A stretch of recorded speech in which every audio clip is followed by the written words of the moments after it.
You cover و چې په هغې کې یو کس اوسېدو.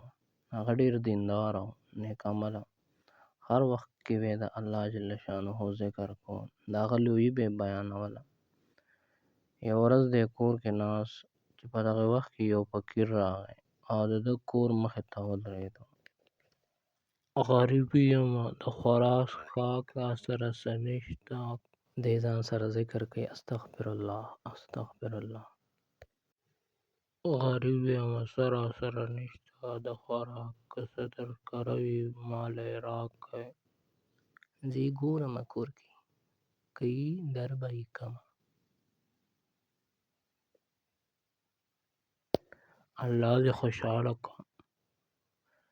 دې کور ته راشي، کور کې وګوري، سوا د یوې پیړۍ نه نور هېڅ ورکره نه وي. دا همدغه پیړه راوالي او دغه فقیر له یې ورکړي.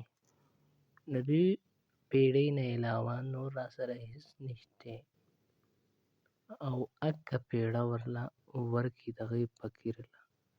دا فقیر ډېر خوشحاله شي او دعا ورته وکړي الله دې کامیاب کړه چې تا ما سره ښېګړه وکړه. نو ګرانو اورېدونکو، د خپل ګاونډي سره چې غریب وي د هغه سره امداد او تعاون کول پکار دی.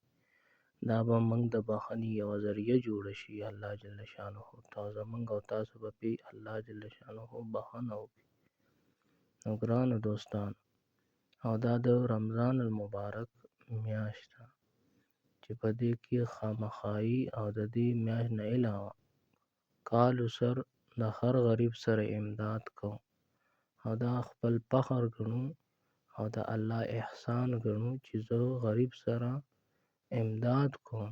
دې کې زما هېڅ کمال نشته، دا د الله مال دی او د الله په لاره کې خرج کوم.